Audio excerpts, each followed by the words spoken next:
What's up, guys? Jordan Syatt here. I'm super excited to be on the Boom Boom Performance Podcast.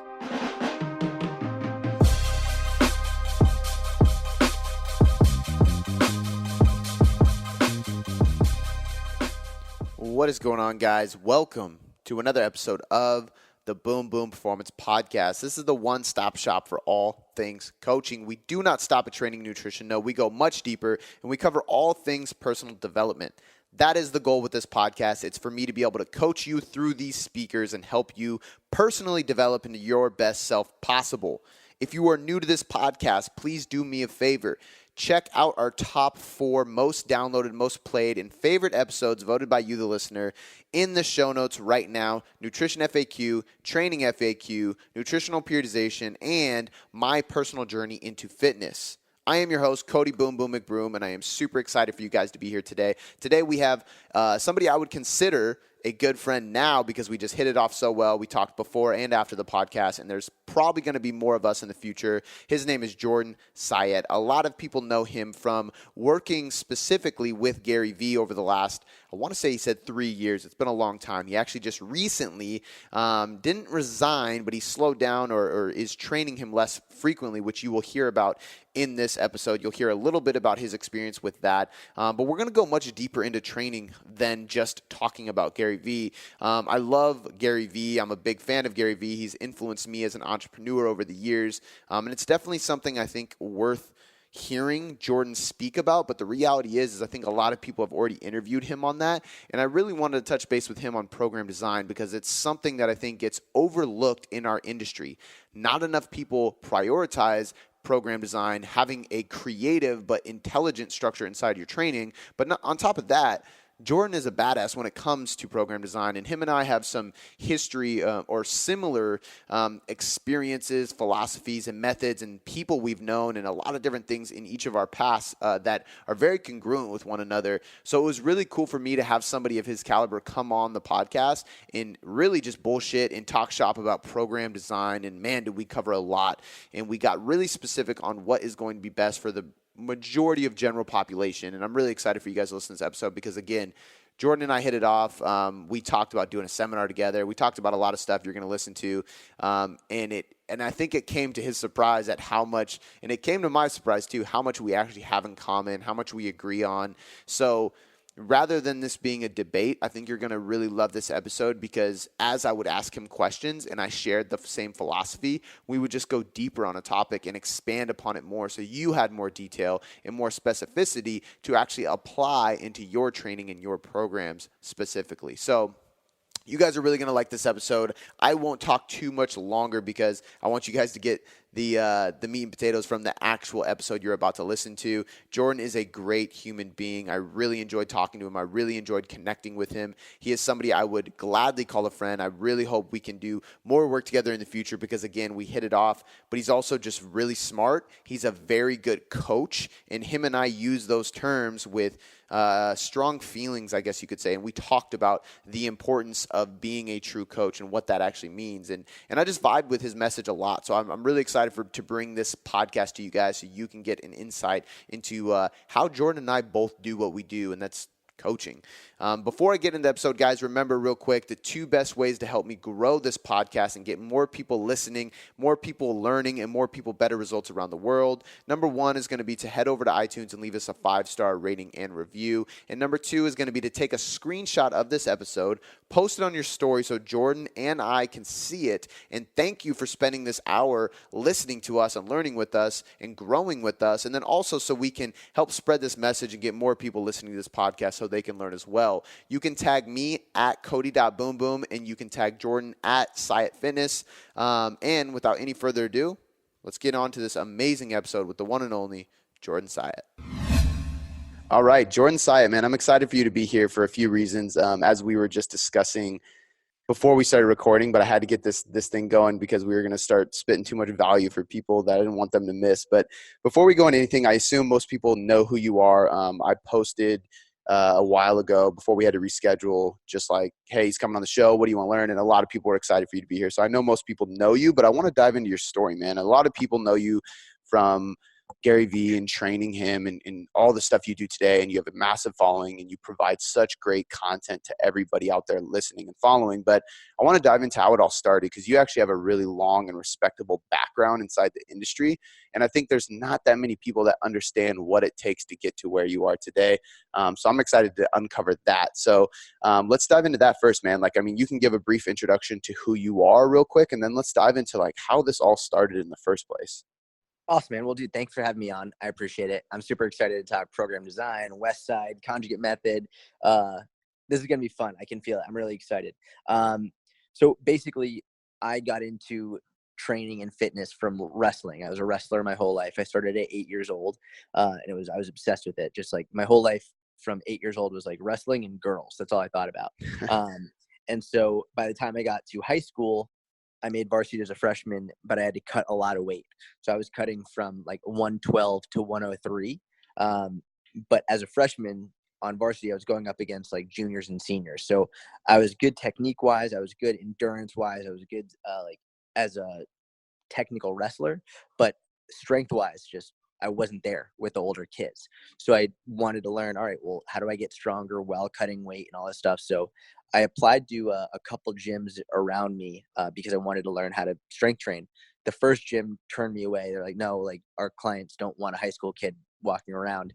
And the next gym, they took me on, and it was a huge blessing because they introduced me to Eric Cressy and Dan John and Pavel Tsatsouline and Joe DeFranco. They introduced me to a lot of these big names of the time who were very science-based. And so from 14 years old, I was in the science-based industry, and I sort of skipped over a lot of the magazine workouts and a lot of the nonsense and went right into a really higher level performance industry. And I was really fortunate on that front. And that's sort of where it all kickstarted. And then from there, I worked there all through high school. After high school, I took a year off. I lived in Israel for a year.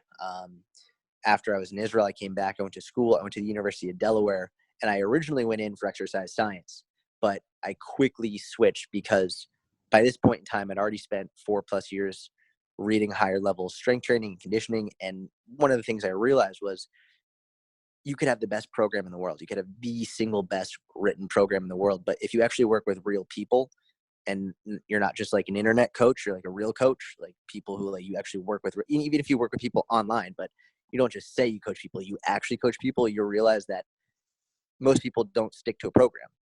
And so more than learning the intricacies of program design after a certain point, it was more important for me to realize, okay, why are people making decisions they're making? Why aren't they sticking to programs? Why aren't they being consistent?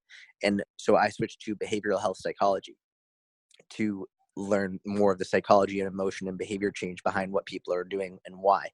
So that's what I specialized in. And I started powerlifting at that time. I was fortunate. I did very well with powerlifting. I trained at Westside Barbell for a while, trained at Cressy Sports Performance for a while. I ended up deadlifting 4 times my body weight. I pulled 535 at 132. And then after that, I retired from powerlifting because just humans are not made to lift that amount of weight consistently.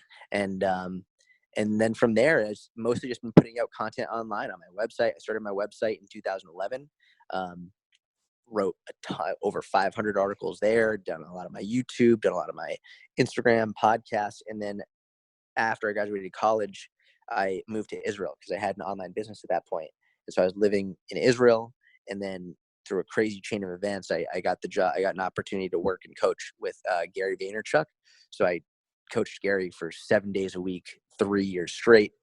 And I literally just a week and a half ago, my last day with him was about a week and a half ago. So now I'm on a 3-month sabbatical from that, and I'm just doing my own thing in New York. And then I'll start coaching him again in 3 months. I love it, dude. There's so many things I want to pick apart with that. It's kind of funny too, listening to your story, because so I'm a little bit younger than you in this game, but so when I first went to school and started like studying this stuff, I met a guy named Tim Vagan, and I had no idea who I was being introduced to, but same exact thing, man. He's like, oh, meet my friend Gray Cook or Mike Boyle and Charlie Weingroff. And I'm just like, oh, cool. Like, these are cool guys. Like, let me learn from them. And like later when I talked greatest geniuses of all time. Yeah. Exactly. Yeah. So I kind of walked into a really great scenario too. And I love that you said you started your blog or you were writing blogs in 2011, you said, like that's 8 years ago, and it's consistency. And it's funny because I just recently posted a picture of my first blog in 2012, and it was just horrible. But the Terrible. point It's was, so bad to go look at those. You're like, oh my God, I can't believe I thought this was good at one time. exactly. But it's so good too, because you're like, man, I've been putting out this stuff for so long, just trying to provide free content and value. Like that's what it really takes to grow and do these things. But you said something I want to ask about, because I get the question all the time, like, how do I start my online business? How do I coach people online? And my first answer is like, have you coached people in person? Because I think you should start there. But I want to get your opinion on that too, because I think it's so valuable to just learn how to coach in person first. Man, it's funny. I'm really glad you said that. And I know you listened to my podcast with DeFranco, and I have always said coaching people in person will make you a better online coach, but coaching people online will not make you a better in-person coach. Mm-hmm. It's a really important thing to understand, especially nowadays. It's funny. I'll get DMs from people who want to be a coach, and it could be college kids. It could be middle-aged men and women. It doesn't matter. I get people all the time being like, hey, I see you're an Instagram coach. I'm like, no. I'm not an Instagram coach. like, let's remove that from our vocabulary. Like, I'm a coach, and I started in a gym, and like that's where you become a coach. You don't become a coach from Instagram. You don't become a coach from coaching people online. You become a coach from being in the trenches, coaching real people, and that's where you learn not only like how the body moves, but how each individual human moves differently than other humans, and how to cue per individual, and not only per individual, but per personality type, introverts versus extroverts. Like some people prefer this, some people prefer that. Like you learn that in a gym, and you look at different people and how they respond to different cues and to different coaching styles. And you learn literally how to shapeshift as a coach to the client. And you learn how to become a very high level, very intuitive coach. It's funny, like people talk about intuitive eating. It's like you only become an intuitive eater through first practicing tracking your calories, understanding. You only become an intuitive coach by first getting in there, coaching a ton of people, learning how to do it, repetition until all of a sudden it looks flawless and like you don't have to try. But it took years and years and years and thousands of clients to get to that point. I love it, dude. I could not agree more. And I try to say it all the time. And this is one of my battles with, not really a battle, but there's so much good science out there, but not all scientists or people in the labs are actually coaching people in person. So the ones that are, I respect so much more, because science is one thing, application is another. That's why I love guys like Joe DeFranco that we just talked about, because he listens to science, but he has so much anecdotal experience, and he trusts that just as much, if not more. Oh my God. It's one of those things where I'm in a complete agreement, where it's one thing to do something in a lab, in a controlled environment where you have controlled variables and like everything is a perfect bubble scenario. It is a completely and utterly different scenario when you're with people in a gym setting and it's not a bubble. And that was one of the things I hated about the exercise science degree, is like I'm learning from professors who learned from a textbook, who never actually coached a single person. And they're just like saying, well, it's like this rep range and this rep range, and that's it. And this is the set, this is the rep, this is the whatever, this is the rest period. I'm like, have you actually, because at this point, by the time I got to college, I'd already been coaching people for like 4, 5, 6 years. And I could tell they'd never actually coached anybody. Mm-hmm. And there's a massive discrepancy between the research, like what you're doing like in a lab, versus what you're doing with real people. And it doesn't mean there's not carryover. There's absolutely carryover, and you can't ignore one or the other. But I think a lot of people they're too quick to only go to look at what the lab says, and overlook what's actually going on in the gym. I love that, dude. I could not agree more. This is so cool too, because I wasn't planning on talking about this at all, but I think it's so relevant. But another thing that's really relevant is this whole thing with Gary Vee that and I actually just watched. I saw it the other day, and I was like, I need to watch that before I talk to him. But your YouTube video about leaving Gary, and it obviously got a lot of attention. You had a ton of views on that, and I thought it was really cool, like how you approached it and the lessons behind it. So I would love it if you could share those lessons you learned from being with him, because as we discussed before this, like I don't think people really get it, and I don't even get it because I wasn't in your shoes, but I can understand like how crazy that must have been, because dude, I've been a Gary Vee fan for a long time, just as an entrepreneur. And I used to like watch his videos where he's just telling you to shut up and stop watching Netflix and fucking hustle. And it would like amp me up in the morning. And it, like, knowing his lifestyle, I can't imagine traveling with him and constantly going into that. And the fact that you've run such a successful business and had a big following and made such an impact while doing that, it's unbelievably respectable, man. So commend you for that. And I would love to hear and you to tell the listeners like your biggest takeaways from that period of time. Well, thank you, man. I appreciate that. And if you watch the video, you'll see like I really go out of my way to make sure people know how much I appreciate and love Gary. A lot of people, he has a lot of haters. Everyone has haters at a certain point. He has a lot of people who hate on him, like for whatever reason, and they say he's fake, he's not real. Gary is who he is. Like what you see online, that's who he is in person, and I love and respect that about him. And I learned a ton from him. But the two lessons that I outlined in that video, the first one being, your insecurities are the jail of your emotion, and that quote, I remember when Gary first said it to me, and he said it numerous times, but basically what it means is when everyone has insecurities, like we all do. We're all insecure of something, of several things probably. But when you go out of your way to fully express what you're insecure about, a lot of times your insecurities will dissipate. They'll go away. They're not a worry anymore, because insecurities, they elevate. They become more serious and severe and more of an issue when you feel like you're going to be found out, when they're going to be exposed. And like, so for example, one of my most popular Instagram posts was when I came out. I was like, hey, listen, I just want you to know I'm insecure about being short. I'm insecure about being bald. I'm insecure about this and this and this. And I just listed them all out. And I said, this is because Gary told me, he's like, once you just tell people what you're insecure about and you make it public and you're not trying to hide it anymore, you own it.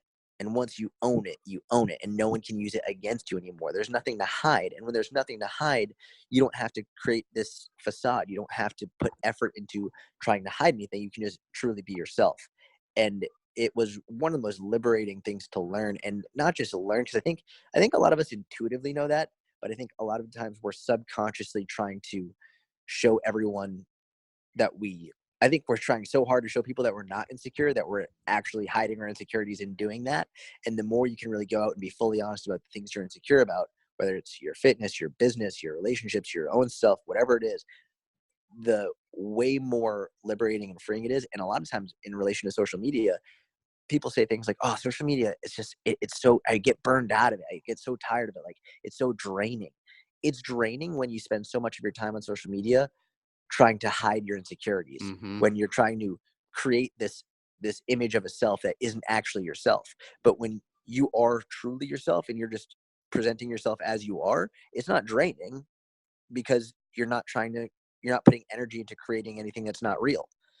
So that was the first one. The other one was basically anytime I would get nervous or anxious about something, Gary would always say, like, what's the absolute worst that happens? What is the single worst thing that could possibly happen? And when he asks that, you have to really be logical about it. You can't be emotional. You have to logic. Okay, like, what is the worst thing that happens from this? And almost always when you voice that, you discuss it, you realize the worst case scenario really isn't that bad. Not to mention, you really don't have much control over it. Like, if it's going to happen, it's going to happen. So Yeah. then you have to adjust. So it's like, it's not to say that your anxieties or worries or fears aren't valid. They're totally valid. But what do you do then? Like, what action do you take then? That's what's going to dictate the outcome. So you can spend your time just mulling over what you're anxious about and worrying about, or you could think about, okay, what's the absolute worst that happens? Cool. Now what? Move on. Take action next. And when you're taking action, spending your time doing rather than just dwelling, that's when you actually don't really have too much anxiety or fear, because you're just focused on what you're doing next and moving forward and getting better.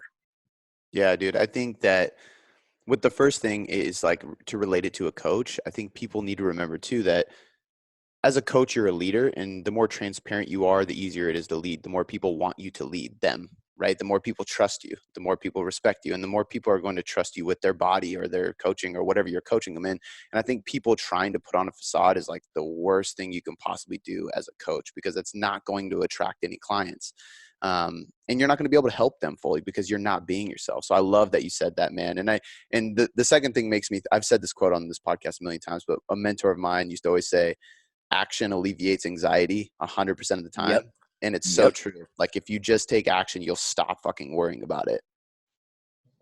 He's is exactly right. 100. I couldn't agree more. So I love that, dude. Huge takeaways. I'm glad that we touched on that. Again, wasn't It's planning to funny. talk too much. I want to interrupt just 1 second because I know this is a question I get a lot from coaches. A lot of coaches, one of their biggest insecurity is that they feel like they don't look the part of a personal trainer. Maybe they feel like they don't look ripped enough or jacked enough, or they don't look lean enough, or whatever it is. And they spend so much time worrying about that fear that they don't look the part, that it prevents them from posting content because they're fearful of being judged or whatever. And one of the best pieces of advice that I give to coaches who are fearful or insecure about quote unquote not looking the part is to, again, like openly say that, but then take people along your journey, like show people what you're doing to change that, and then document your progress. I literally just did that. So, I mean, I coached Gary 7 days a week for 3 years. My fitness went from elite powerlifter to like relatively chubby, relatively weak. Like I was still fit in the grand scheme of the world, but to my previous self, it was a huge backtrack. So I documented what I did to get back on track. And I was like, hey, here's where I am. I don't like it. I'm going to show you what I do. And when you do that, not only is it great for yourself because you're not hiding anything, but people relate to it. They see you doing it. They can see the progress. Like usually the scariest thing is the most important thing for you to do. If you're scared about showing people what you're going to do, if you're scared about how you look or not looking the part, the best thing you can do is voice it, make it public, and then show people the action you are going to take to show them what then they can do to do the same thing. Yeah, I love it, dude. I think that if you look at most, I mean, I guess it depends on your business. If you're coaching bodybuilders, it's different. But for most of us coaches, like we want to help as many people as possible. And usually that falls into a big portion of our clientele being general population. So if you're not shredded to the gills, you actually probably relate to the client hiring you a little bit more. So being transparent about that and sharing your journey and how you're changing it is probably going to be something that they look up to even more. 100%. Absolutely. So I'm with you, man. Let's kind of dive into program design. The reason, so this was even before I heard you on Joe DeFranco, and Joe DeFranco just, that podcast solidified it because you guys talked a lot about this. But it must have been not quite a year, maybe a year ago. I was working with somebody on just nutrition, and they came on board. And I always ask at the beginning, if I'm doing nutrition with you, like, what are you doing for training? Because I gotta, see where you're at with things. And they were like, oh, I'm in Syatt's inner circle. And I was like, oh, okay, cool. Like, I don't know his style. I haven't dug into your stuff yet. So I'm like, what does your program look like? Are you doing a 4-day split? She's like, oh, I'll just send you a screenshot. And I was like, you're on the perfect plan. Just keep doing that. Like, I would probably give you something just like that. So I was pumped to see that because it was a 4-day split, upper, lower, very like conjugate method style, but kind of tweaked for the general population. I was like, man, this is right up my alley. So I want to dive into that, man. Like, what like, Yeah, that makes me so happy. It makes me super happy to hear that. Like, just because, you know, guarantee people are doing that all the time with their friends, with other people, like in forums. Oh, here's a screenshot of the program. Like, so to hear another coach be like, oh, wow, like that's really well designed. Like, I just love that. It makes me really happy. yeah, dude. And I was happy because I was like, cool, you're coming on board with a good plan. I don't got to worry about it. But, and I didn't even try to sell her because usually, like, I mean, I have my own inner circle. So I'm like, oh yeah, you should jump in the elite. And that's our program. But she was like, well, I'm doing this. How's this look? I was like, honestly, that looks fucking perfect. Just keep doing it. I love it. But how did you start kind of shifting Westside kind of conjugate method style training for the general population? Because most people look at Westside and they don't think like a 35-year-old female trying to lose weight, right? They think monster power lifters getting as strong as possible and metal music and tattoos and something I really enjoy watching and training. But I've always used their methods in a lot of what like Joe DeFranco kind of put out for Westside, like for skinny bastards kind of style training inside my general pop stuff. And it works fantastically well to do enough volume, but not too much, have enough intensity, but not too much, avoid injuries, hit the compounds. Like it's just an all around good program, but I'm just curious your thoughts and how you started molding it into your clients training. Man, it's a really good question. Nobody's ever asked me this before. And like I'm super excited to talk about it. But I mean, I think what's really important to understand is people read anything. But if we're talking programming, whether it's starting strength or they're 5-3-1 or conjugate or Westside for skinny bastards, they'll read a program, and it's like it's easier to fit things into a black and white, right or wrong, good or bad frame than into a gray area.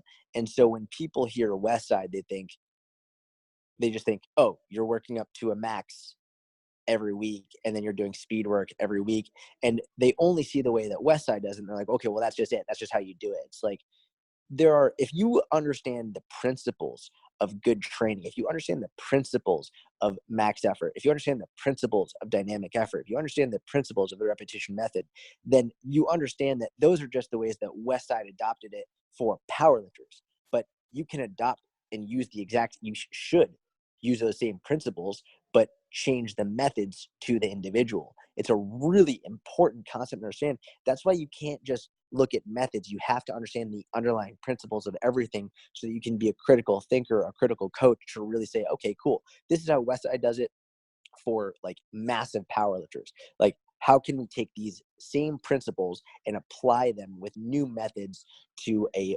42-year-old mother working part-time, and her goals are to lose fat, get bigger glutes, and have a healthier, sustainable diet and get rid of her back pain? Like, how can I use these same principles with different methods? And that's really where I think a lot of people lose it, because they say, well, okay, so what, you're going to have her like go to a wide stance box squat versus bands for a single? Like, no, of course not. But like, you're going to use the maximal effort method in some senses. Like, you could make, like, for her, a maximal effort method might be doing like 3 sets of 6 squats, like with the safety squat bar, right? Like, just that might be the start to the day. And then from there, going into more repetition method. But basically using the conjugate periodization as sort of like a shell, and then from there changing things. But you also have to remember, a lot of people hear conjugate and they just think that just means max effort, dynamic effort. That's not the definition of conjugate. That's one version of conjugate periodization that Louis has really popularized. Conjugate just means being able to essentially improve at everything over time without seriously detraining any components. So I think that's where a lot of training programs go wrong, is where you focus solely on one thing, so something else gets seriously detrained. I think the major benefit of conjugate is you're never letting any one thing get seriously detrained. So you're allowing everything to continue to grow over time.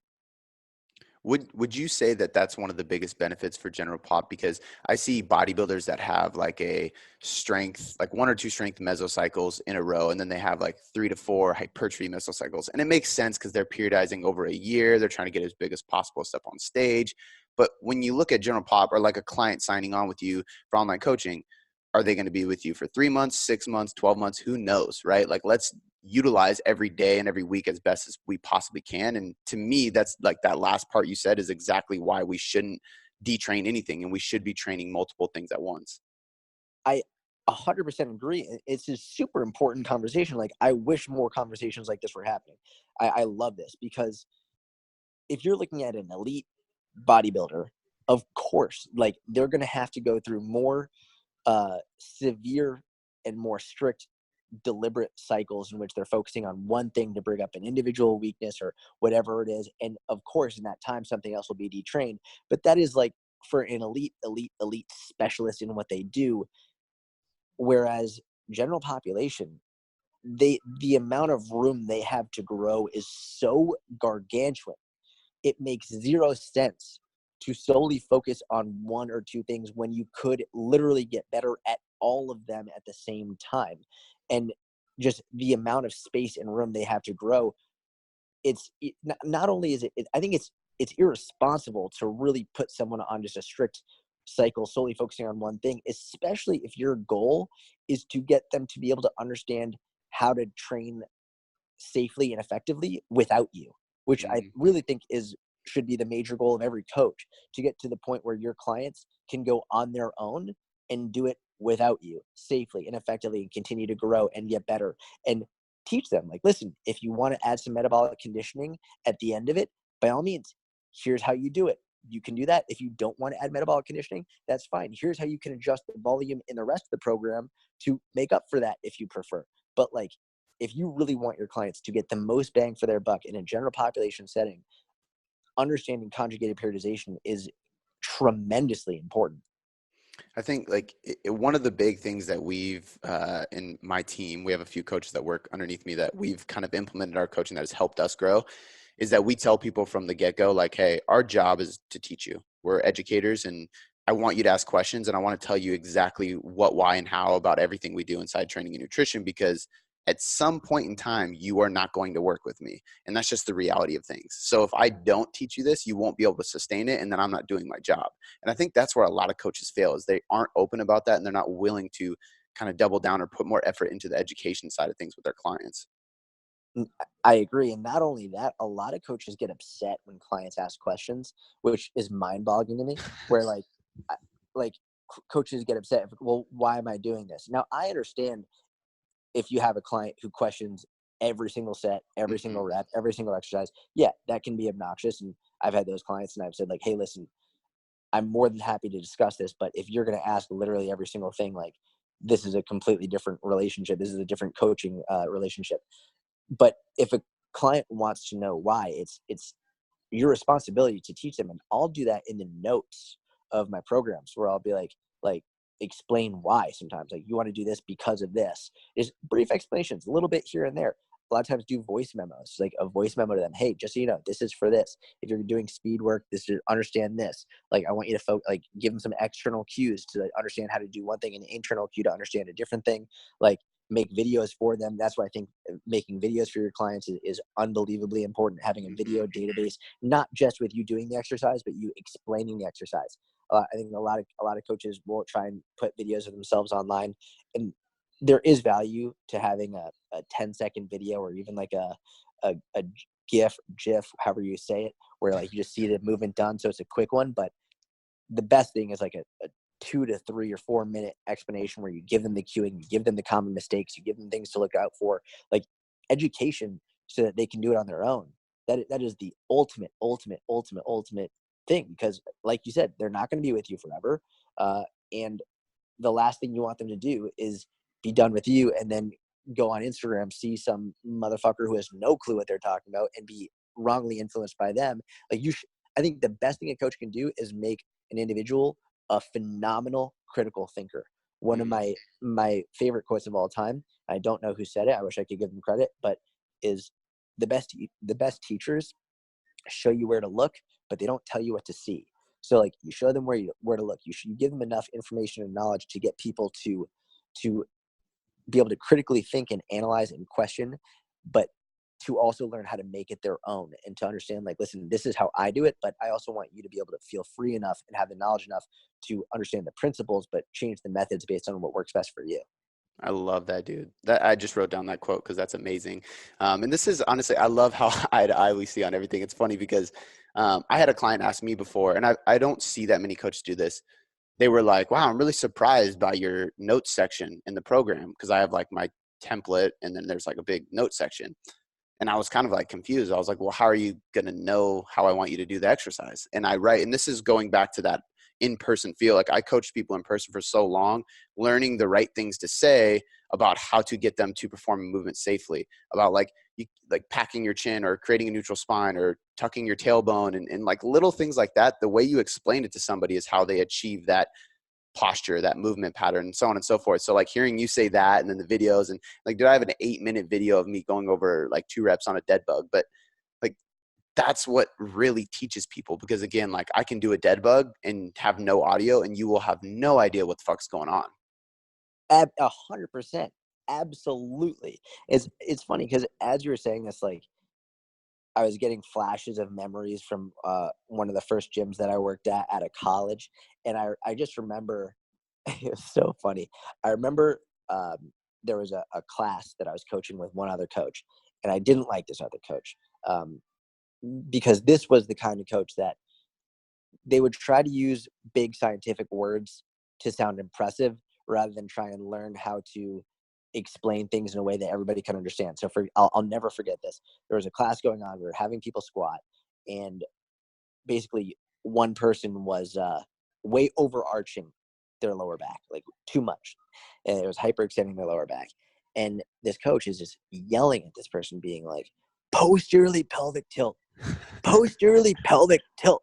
And I'm just standing there like absolutely like in awe of how dumb that is in terms of like, do you really honestly think they're going to understand that? Or are you just saying that because like you want to sound smart, which a lot of coaches, this transfers to their online content. They use words that are just like, most of my content is Harry Potter words and things that are like just super just relatable people to understand. And I remember I looked at the person and I will never forget this.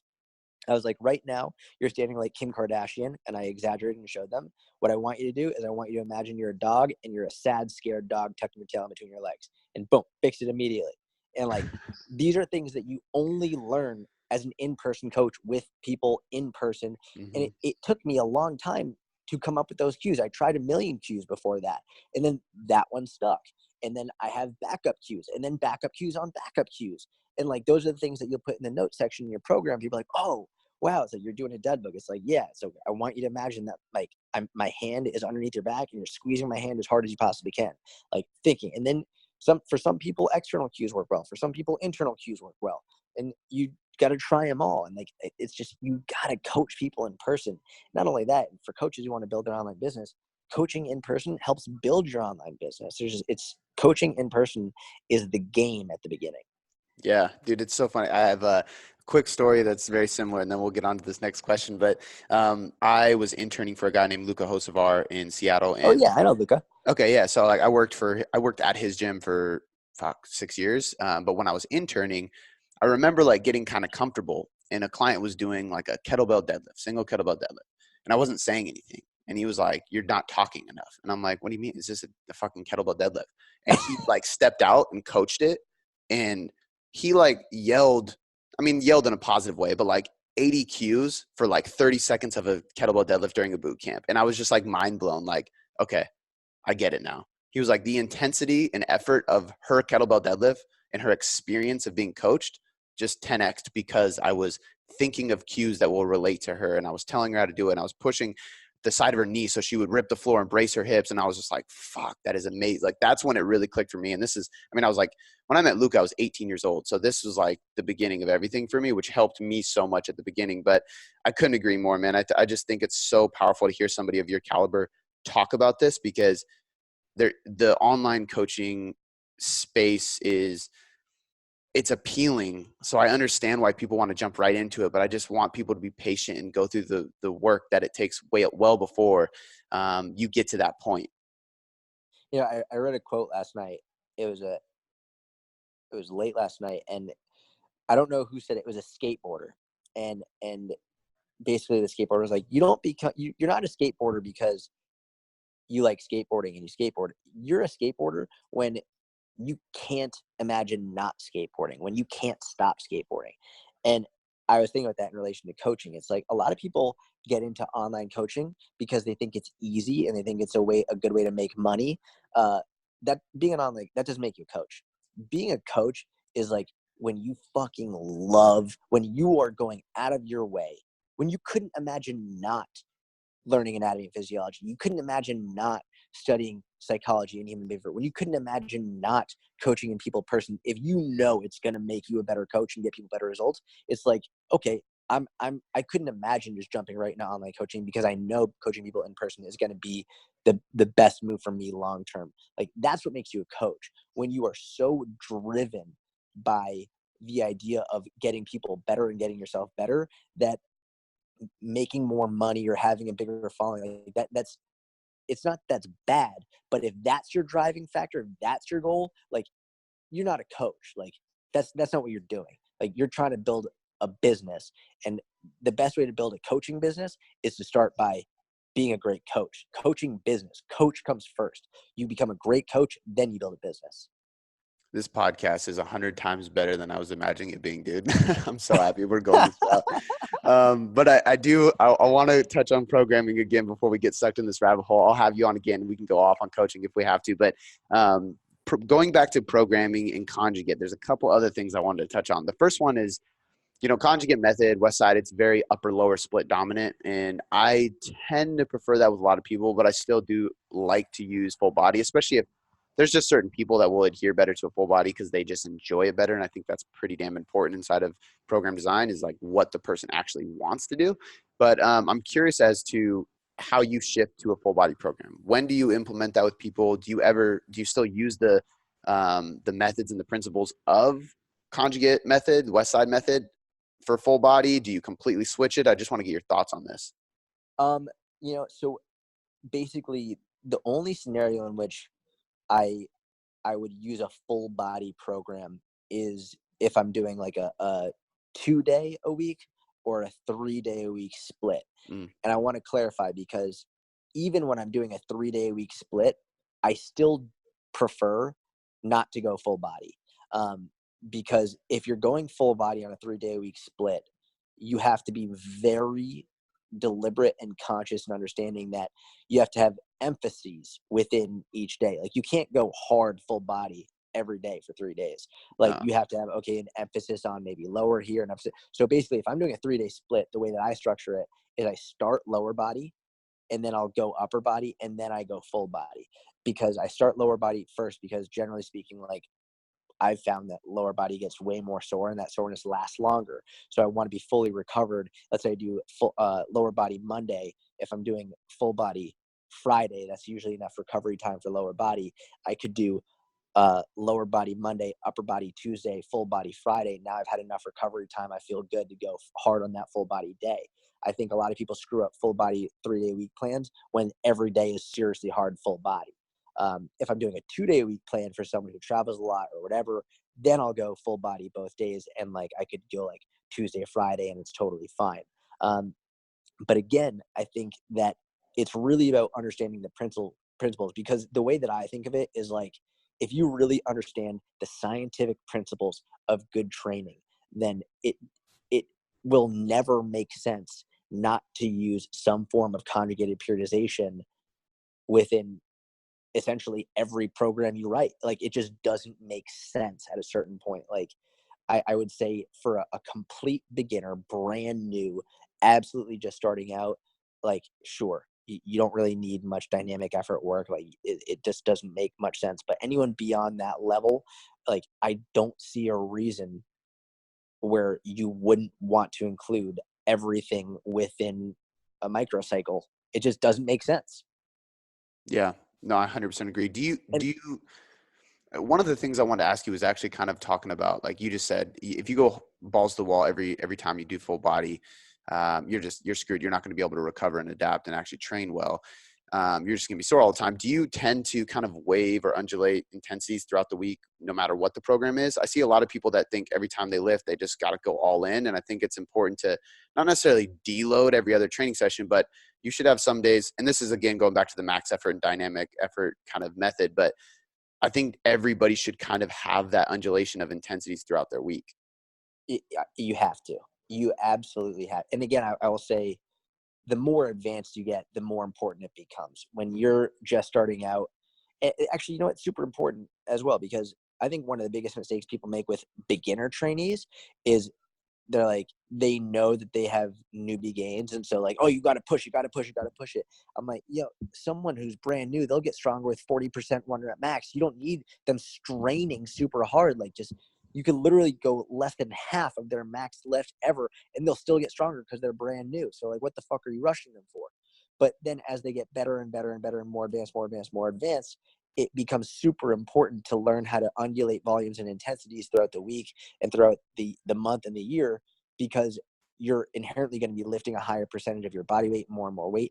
And that creates a massive amount of stress over time. So you want to be able to essentially eventually learn how to do it, I think, intuitively. I think that's sort of where you reach. It's like intuitive eating is like the pinnacle of nutrition, right? I think intuitive training is the pinnacle of training, where you can go in and you can sort of just go based on how you feel. But even if you're going based on how you feel, it's important to have some knowledge or idea of, okay, like last Friday I went 3x3 super heavy deadlifts. So like this week I'm going to go relatively low. Maybe my RPE will be like 7, maybe 7.5 max. I'm not going to go above that because it doesn't make sense. And I know, like, just based on my experience as a lifter, when I hit like a max top 3 set of deadlifts the following week, I feel like shit.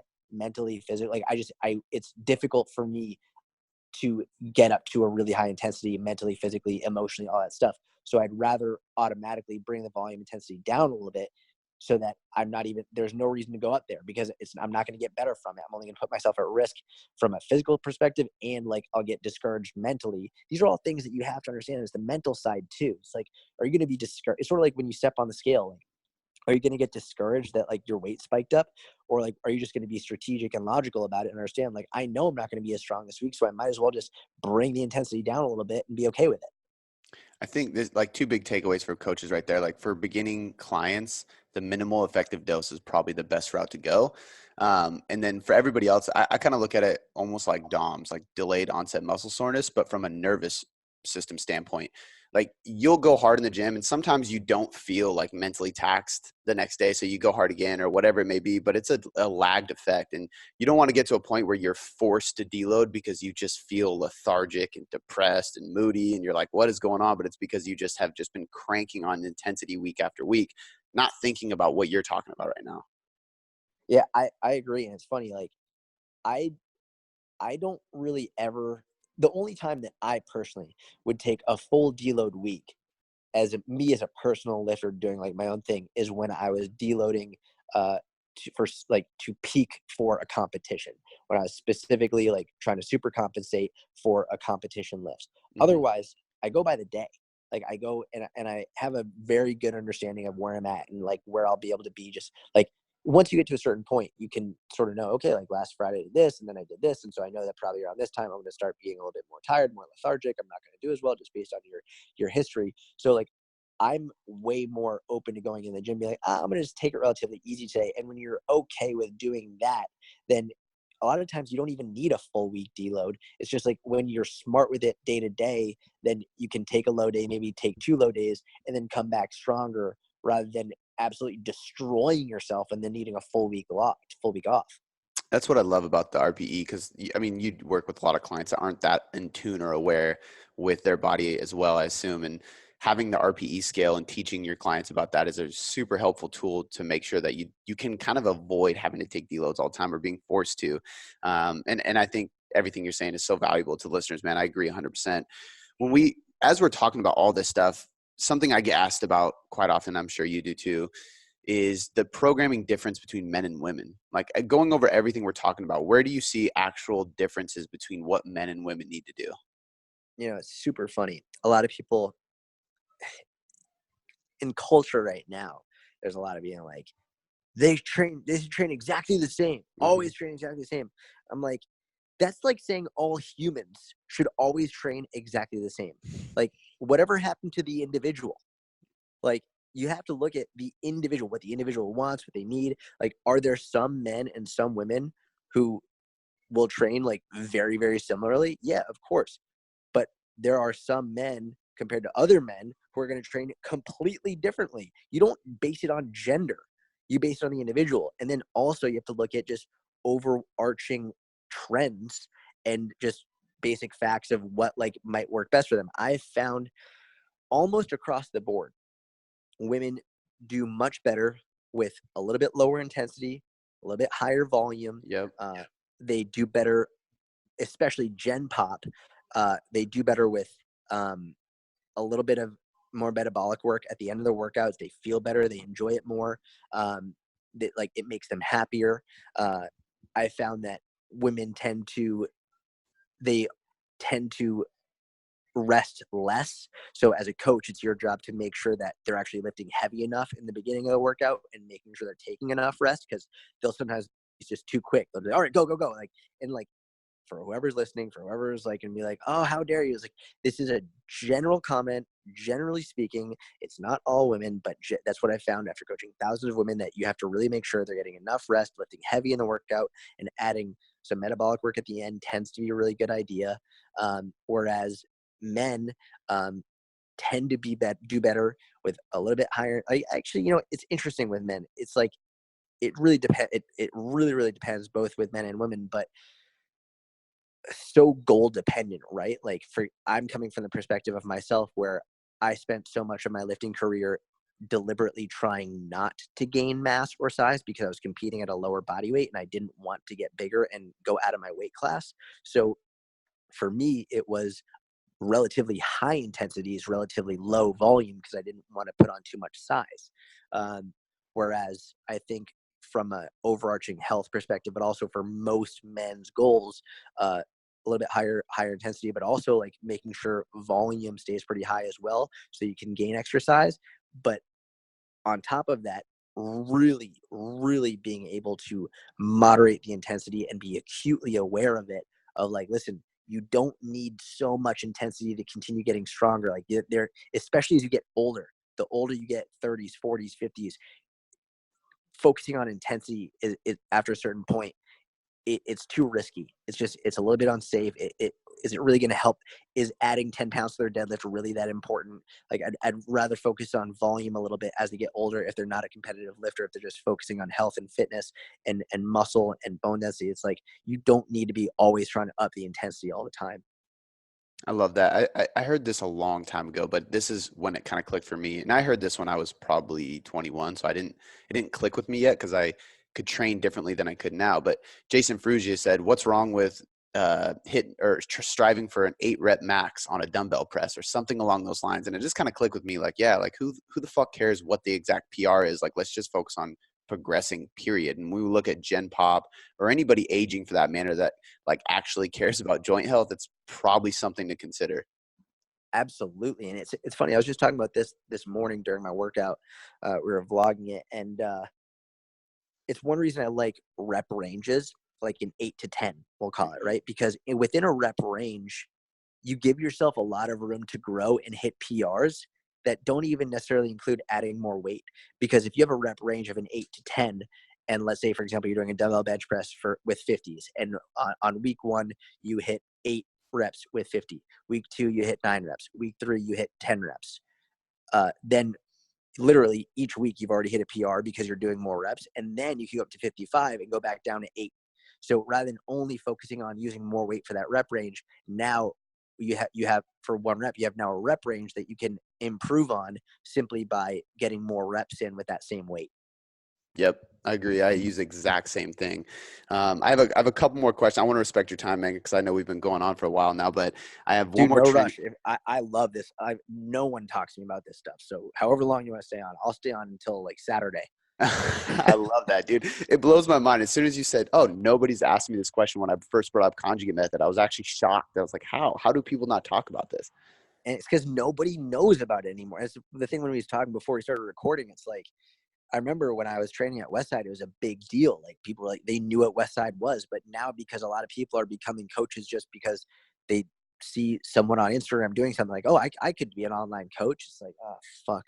There's so much you don't know. It's like people don't talk about program design anymore. It's just, I remember that used to be all people would talk about when I was reading online. Like, it's funny, when website articles were the main source of fitness information, like program design, all that stuff, it was huge. But when it's Instagram now and shorter content, it's now just, hey, try this cool looking exercise. It's all like sort of exercise based, as opposed to like, how do we take this exercise and put it into a greater whole and build a bigger program that's actually going to help people, rather than this fucking 5 exercise swipe workout that some fucker is putting up and they don't even know how to incorporate it into an overall workout scheme for anything. It's fucking ridiculous. Yes. So this is perfect because this is actually one of my questions for you.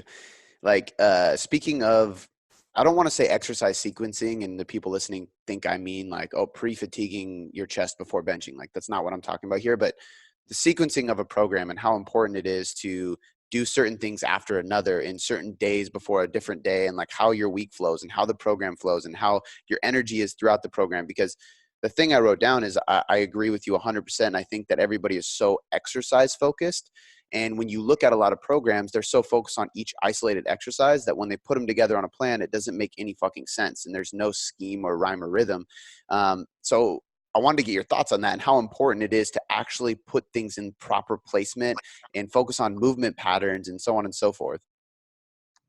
I mean, it's vitally important. And it's actually, it's crazy. One of the questions people ask me is like, what certification should I get? What certification should I get? And I don't know the name of this certification. and even if I did, I wouldn't out them because I don't like to talk badly about people. But there was this one coach that was helping with his program design, and he showed me the exercise order, and I was looking at it, and he put the power development near the end of the workout, like these like power cleans near the end of the workout. And I was like, so why'd you do this? And he was like, well, that's what they said in the cert. And I was like, what?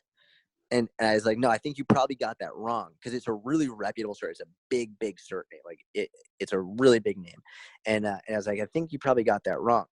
And he's like, no, he brought the book over, and the book outright said, like, you're going to put your power development stuff at like this point in the workout. And like, it was for like 12 reps. I was like, what in the fuck is going on? Which just brings up the whole other point of like, I think the best thing that any coach can do if they want to get better is fuck a certification, like go to a high level gym and intern for free for 3 months. Like you'll learn way more from that than you'll ever learn for $1,000 certification. But exercise order is massively important, but then also understanding is one of the best things I learned from Louis. I'll never forget this. I kept a log every day of lessons I learned from Louis when I was there. And one of the lessons that he taught me, he was talking about how people are like, well, the Olympic lifts are the best lifts to build speed. And Louis was like, that it's such a fucking stupid thing to say. He's like, an exercise doesn't inherently make you faster. It's how you perform the exercise that makes you faster. It's your intent. He's like, if you're doing a clean slowly, it's not going to make you faster. If you're doing a clean with shitty form, you're not going to get more explosive. He's like, it's not the exercise. It's how you do the exercise.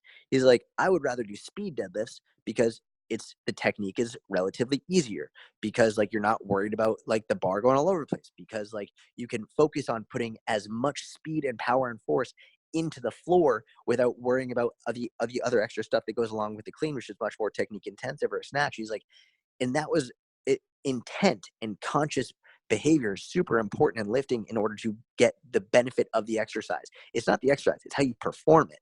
And that directly impacts where it should be within the program, within the exercise day, but then also how many sets and reps, and also the rest periods. Like all of this, it's so artistic. It's like a beautiful art if you really think about it. It all impacts everything else. It comes together if you really think about how each individual. If you can't explain every single set and rep in a program, every single rest period, if you can't explain why everything like in detail, and you're just sort of like, well, there's just because like you don't know what the fuck you're talking about. I think that's another reason why in-person coaching is so important, because a lot of times online clients won't send you a big email asking these questions, unfortunately, which I think you should do the due diligence of explaining it before they even get the chance to ask. But I remember when I was interning, I was covering a client for Luca again, who owned the gym. And the guy was like, why am I doing sumo deadlifts instead of conventional? And I was just like blank stared, because I was just filling in. I was brand new. I was like, I don't know, but I'll find out. And I went and talked to Luca, and I learned a ton, and I came back and I gave him the answer. And again, I think that goes to like, you should be okay saying you don't know. But exactly. Yep. But that's when it clicked for me. Like, fuck, I need to know the ins and out of every single reason behind every single exercise I prescribe. Otherwise, it's just words on a page. Absolutely. Like why this exercise or that exercise? Like why like 3 sets instead of 4 sets? It's when I interned at Cressy Performance, it was funny. Like I was there 6 days a week, 7 hours a day. That was when that's when my coaching got really good, because it was literally on your feet for 7 hours a day, just coaching nonstop. Yeah. That was the internship.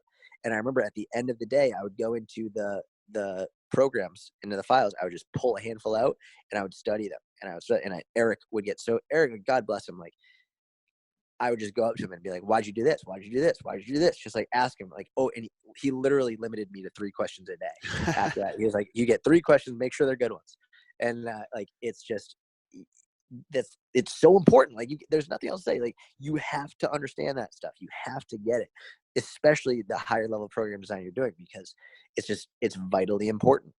It's funny, man. That's what I used to do the same thing to Luca. I would take every program he'd write for the client or for me or anything, and I just go through the whole thing and just wonder everything why.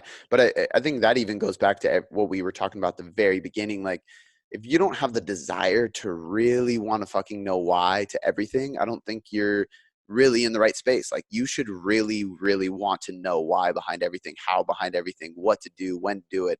that's what a coach is.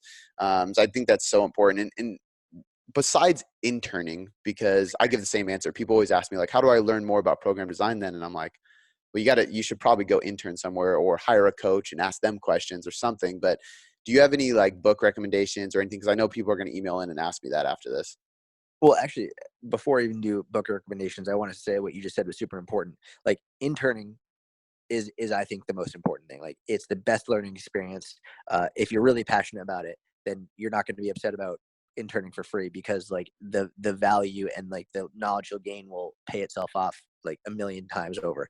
That being said, keep this in mind. I've spent the majority of my career as a strength athlete, like performance specifically for strength, and for me personally, for strength without size.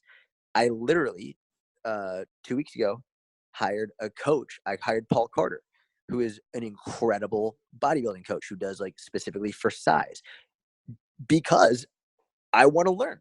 I'm like more than happy to pay him to get programming from him to discuss with him, because I am not an expert in that. And so if you want to learn, like I would say intern number one, number two, hire a coach who specializes in what you want to learn and study their shit. Like when I was 18, I hired Martin Birkin because I wanted to learn like how he did intermittent fasting, and I studied from that. It's like, go to the people that you want to learn from and hire them, and then you're going to learn from them. It's the best way. Aside from interning, it's the best way. As for books, I would say Tudor Bompa is like one of my all-time favorite. Periodization training for sports is like one of my all-time favorite books, because that really shows you.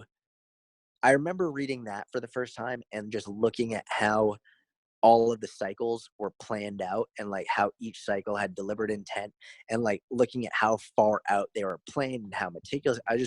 You don't really realize how incredibly like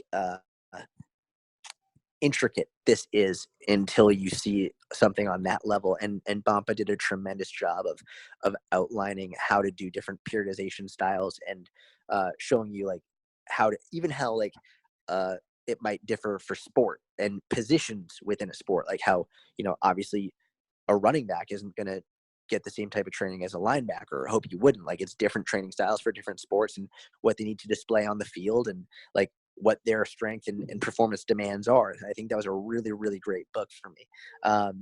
I think that I do think starting strength is a good base for people. There's a lot that I disagree with, but I think it's a net positive if you're a brand new beginner, like you just want to get into coaching, you want to learn like basic principles.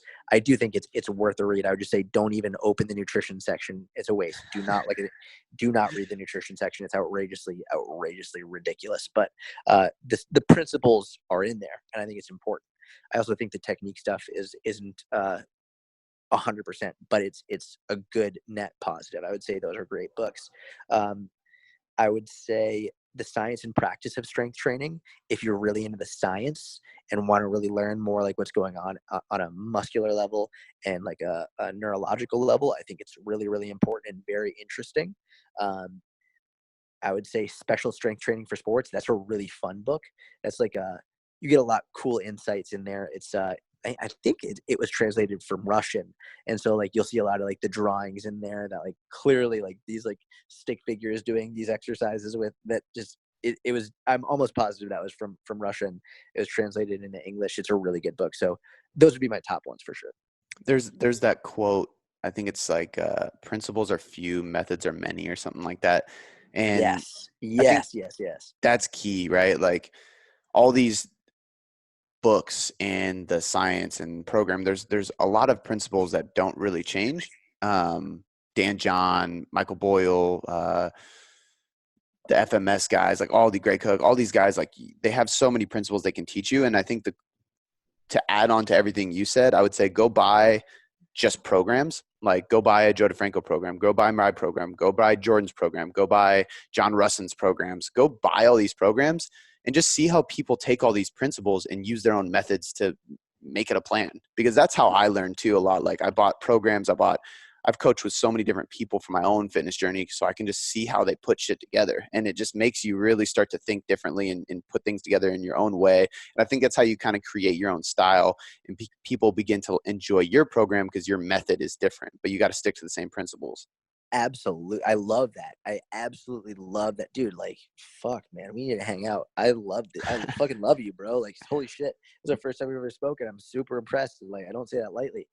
One of my favorite articles that I ever wrote, I think it was 2012, I think 2012. I interned at Westside and I trained at Westside. And then a couple months later, I trained at Cressy. And Cressy, he trained at Southside Gym in Connecticut, which is a big powerlifting gym, and they use Conjugate. But when you think of Cressy Sports Performance, especially now, it's a baseball facility. Like, he's trained baseball players from every Major League Baseball team. He is the baseball guy, like the number one. Mm-hmm. Westside is the powerlifting gym. And you would almost think, like, they can't be similar in any way, shape, or form. Like, it wouldn't make any sense. But what I did was, and I think this is probably one of the most informative articles I've ever done. It's probably gotten very little traction, especially nowadays, because it's just not sexy enough. But I compared Westside versus Cressy Sports Performance, and I explained, hey, here's how Westside uses the maximal effort method principle. Here's how Cressy uses the maximal effort method principle. Here's how Westside does dynamic effort. Here's how Cressy does dynamic effort, and explain like how it's not just within the exercise, but also the specificity for the sport and the athlete. And it shows you that the principles are there for each of them. They're both using the same principles, but they modify the methods to fit the athlete and the client. Yep. I love it, dude. It's so, so true. And this is where that individualization piece comes into play. It's just, you got to tweak these things for the right person, man. It's funny because, like you said, we got to be friends. I'm like, man, fuck, why do you live in New York? You're across the map. I'm in Seattle, dude. But it's true. I love, and this is why I love podcasting, man. It's selfishly, I created it, not even for a business plan, but really it was just like, I was actually doing Facebook Lives and someone's like, oh, you should just create a podcast. So I was like, oh, okay, cool. So me and my friend created one. I ended up taking it over, but I was like, this is just a cool way for me to talk to other coaches around the world. And it's just been such a cool fucking thing. And I mean, you know, that's the beauty. Like, social media kind of has this like gift and a curse, and there's obviously a lot of negative sides to it, but there's so many positives, and this is one of them, man. Dude, I agree. And it's funny because after DeFranco and I did our podcast, there was such a good response. People were like, you guys got to do a seminar. So we did one in New York. Like, I'd be interested to see, like, I would love to do a seminar with you on program design, like show people like, hey, like in person, get some, I would go out to Seattle. I'd go to Seattle and like, just do a full like weekend or a day seminar, just program design, like show them Conjugate, show them technique, show like really in-depth stuff that I don't think really anybody does anymore. That'd be super fun. Well, you guys heard it. It's said, it's spoken into the universe. So we'll make it happen, dude. Cause I would love to do that. I've always done, I've done a ton of free seminars on nutrition at gyms around the state, and they always go over really well. And I had a guy travel out here, and we did one, and I took over, I did a presentation on program design 101, and it was the most fun, man. I like got to dive into so many different topics, and it was received really well. So I think that would be a good idea we can chat about. Man, the last thing I have for you, I always do a personality question before we close out the podcast. So the last thing I have for you is a scenario that you have to answer. The scenario is you're sitting on a plane and you're flying to Japan. So you have a long flight ahead of you. You have 2 empty seats next to you. You can choose anybody to be in those seats, dead or alive, but they cannot be friends or family. So you can't know them personally. You have 1 book to read and 1 album, not an artist, but an album to listen to. What are you reading? What are you listening to? And who's sitting next to you? All right. Let's see. These are good questions. All right. People are going to think I'm really fucked up for saying this. All right. So number one, the one person sitting next to me, Abraham Lincoln, like I'm a huge history buff. I respect him a ton. I think like I've studied Abraham Lincoln a fair amount. I would love to talk to him more in depth. And this is going to be weird. Now, keep in mind, I'm Jewish and I've lived in Israel for a long time. I've studied the Holocaust. It might sound fucked up, but I would love to sit down and talk with Hitler. Like, dude, you're the 5th person that has said Hitler. Really? I'm not shitting you. And every time they say, this sounds weird, I'm probably the only one. And I'm like, no fucking way. That's so weird. Wow. That's the perfect example of feeling like you're a special butterfly. Going to say like that you're like, no one else thinks like you. And then, yeah, you're the 5th one, motherfucker. So, So yeah, I would want to talk to both of them and like listen to their conversation. That'd be super interesting. Abraham Lincoln and Hitler, just shooting the shit. Yeah. And then let's see, a book to read. Now, I mean, I think it's sort of a cop out to say one of the Harry Potter books because like I obviously read those a lot. But what I will say is one of my favorite books of all time. It's called Black Like Me, and it was an unbelievable book, literally, where basically this I believe it took place in the 50s. It's a real story. It's literally this guy, a white guy. He went into the deep south in the 50s or so, and he literally pigmented his skin so he looked black, and would walk through like Louisiana and Alabama and like as a black man, and then walk the streets the next day as a white man, and document the differences that he went through in like one of the most racist times in our history. It was an extraordinary book. It was absolutely tremendous. So I that one's timeless. Like I really like to read that one. It's also interesting, like just to sort of like compare and contrast to today. Yeah. So there's that. And then album, this is really bad. I don't really know music albums very much, or like music very much at all. I'm sort of the guy that like there's a song that comes on and like I don't know any of the words, so I just make up my own and like half hum, half like say a couple words from the chorus. So like let's see. Fuck. I don't know. We'll go with something from Coldplay. Why not? Because I'm that guy. That's a good choice. You can't go wrong with Coldplay. And for anybody listening who hasn't read or like done even just a little bit of learning on Abraham Lincoln, I highly suggest you do. Such a good person to learn from. I've read other books that like keep bringing him up into the story, into the lessons, into the insights of the book, and it made me go kind of dive into him, and just so much interesting stuff about that guy. So much you can take away from him. He really is, dude. I feel like we just became best friends. We just become best friends. Yeah. I love it, dude. I love it. There's so much blood everywhere. This has been such a good podcast, man. Seriously, thank you so much for taking the time. I'm glad we were able to do this. So much gold for people listening, because we've done so many podcasts with so many different people, but I think you coming on and just it's such a practical fucking podcast with so much practical insights and lessons that I'm so thankful that you came on and had the answers you had, brought up the things you brought up, because it clicked really well, man. So thank you for your time. And before you go, if anybody doesn't know where to find you, can you just drop your links to your website, your Instagram, stuff like that? Yeah, man, for sure. Well, I want to say thank you. This is without question my top 3 favorite podcasts ever. I was not expecting this. Like I wasn't expecting this. It was super fun and very practical. Like this is the type of stuff that I think people need to talk about more of. So this was a blessing, and I'm super happy. I'm glad that we did this. I would say number 1 is YouTube, Jordan Syatt. That's where I'm putting like a lot of content and in-depth, done some program design stuff on there. YouTube, Instagram is like where I do a lot of content as well. Syatt Fitness. I have a podcast, the Jordan Syatt mini podcast. And that's pretty much it. Dude, once again, thank you again for coming on. Thank you, bro. I appreciate it. I'll talk to you soon.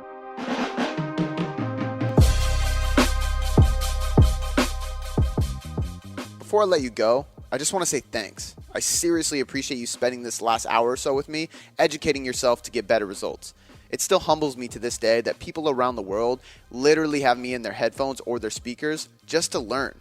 It's so empowering, and because of that, I have 3 quick things for you. The first one is a personal favor. Please leave me a 5-star rating and review on iTunes. When you do this, not only does it help me learn and get better at making podcasts for you to get better results, but it helps us grow inside of iTunes, which allows us to invest more, again, to get you better results. The second thing, head over to boomboomperformance.com/sign-up or click the link in the show notes to get your free copy of the Nutrition Hierarchy. This is everything you need to know about nutrition to change your body composition or performance inside of a manual. I take the leading evidence inside of research and all the principles, methods, and tools based on some of the top professionals in the industry, and I put them all in a book so you can learn more about your nutrition and get better results. The third thing, this is a personal invitation to shoot me a DM on Instagram or email me at cody@boomboomperformance.com. I will help you troubleshoot anything you need. This is literally an invitation to jump in my inbox and ask me anything you want and let me help you. All right, guys, that's all I got for you this time. I appreciate you being here, and I'll see you next time.